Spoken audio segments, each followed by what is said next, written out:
permission to make this statement. Yesterday, we began our day together. You, I, my right honourable friend, the Prime Minister, and members from right across this House, when we broke bread together at the Parliamentary Prayer Breakfast.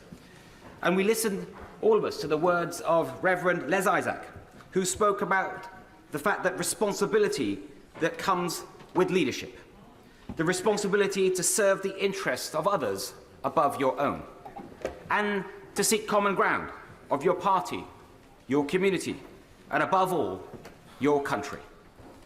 Now, colleagues will be forgiven for my sense of déjà vu. Despite what it might seem, I am not one of life's quitters. I quit when I was told that boys like me don't do maths.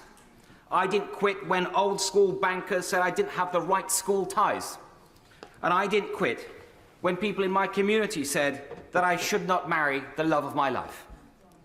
I care deeply about public service and giving back to this country that has given me so much.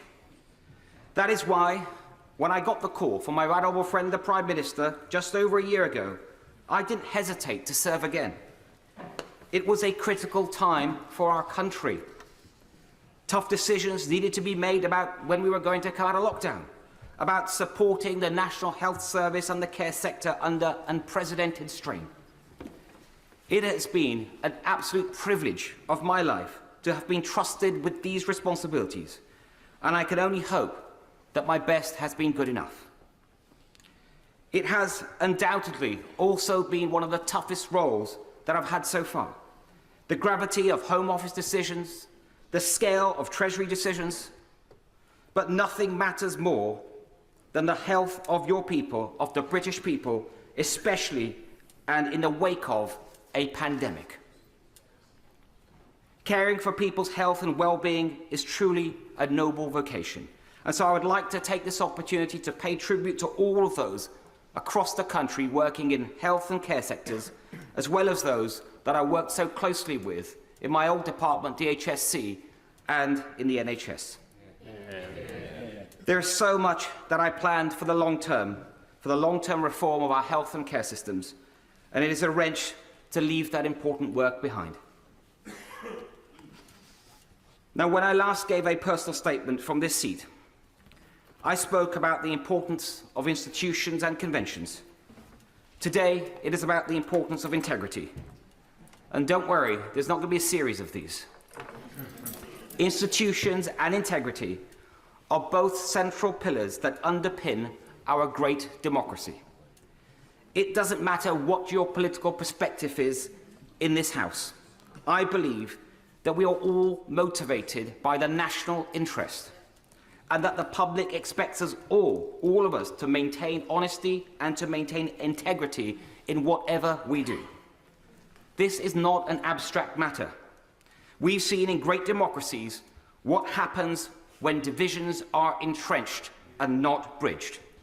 We cannot allow that to happen here.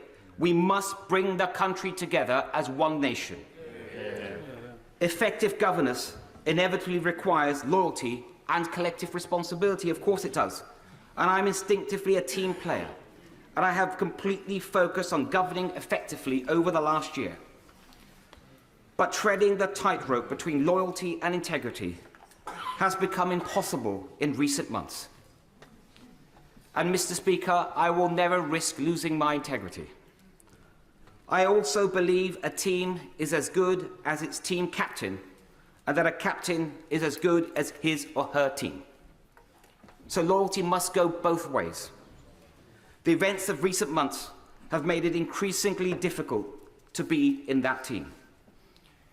It's not fair on ministerial colleagues to go out every morning defending lines that don't stand up and don't hold up. It's not fair on my parliamentary colleagues who bear the brunt of constituents' dismay in their inboxes and on their doorsteps in recent elections.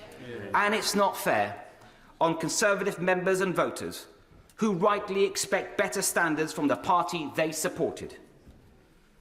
When the first stories of parties in Downing Street emerged late last year, I was personally assured at the most senior level by my right honourable friend's then team that, and I quote, There had been no parties in Downing Street and no rules were broken. So I gave the benefit of doubt. And I went on those media rounds to say that I'd had those assurances from the most senior level of the Prime Minister's team. Then we had more stories.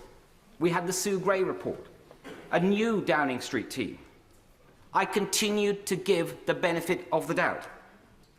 And now this week again, we have reason to question the truth and integrity of what we've all been told. And at some point, we have to conclude that enough is enough. I believe that point is now. I welcome the Prime Minister's public acknowledgement last night that matters could have been handled better in who he appointed and what was said about what he knew when.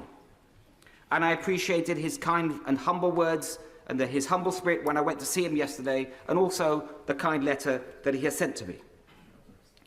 But I do fear that the reset button can only work so many times. There's only so many times you can turn that machine on and off before you realise that something is fundamentally wrong.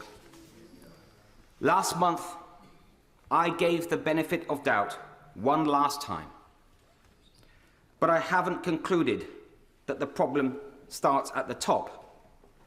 That is not going to change. I have concluded that the problem starts at the top, and I believe that is not going to change. And that means that it is for those of us in a position who have responsibility to make that change. I wish my Cabinet colleagues well, and I can see they have decided to remain in the Cabinet. They will have their own reasons. But it is a choice. I know just how difficult that choice is. But let's be clear, not doing something is an active decision. I am deeply concerned about how the next generation will see the Conservative Party on our current course. Our reputation, after 12 years in government, depends on regaining the public's trust. This is not just a personal matter. The philosophy and perception of Conservatives depends on it. It is central to the Conservative ideal that we believe in decency, in personal responsibility, and in social justice enabled by conventions and the rule of law. The Conservative mission to extend freedom and prosperity and opportunity is all at risk if we cannot uphold that ideal. And, Mr. Speaker, it is not only the Conservative Party is not the only great institution in need of urgent repair. Like everyone in this House, I have been dismayed by the drip of stories of harassment and worse by members of this House. So I'm also concerned about how the next generation will see this House and the health of our democracy. In recent years, trust in our roles has been undermined through a series of scandals. But the one thing we can control is our own values and behaviours. So it is incumbent on all of us to set high standards for ourselves and to take action when they are not met by others. Mr. Speaker, I'm grateful for the messages of support that I've had from many members of this House and beyond. I got into politics to do something, not to be somebody.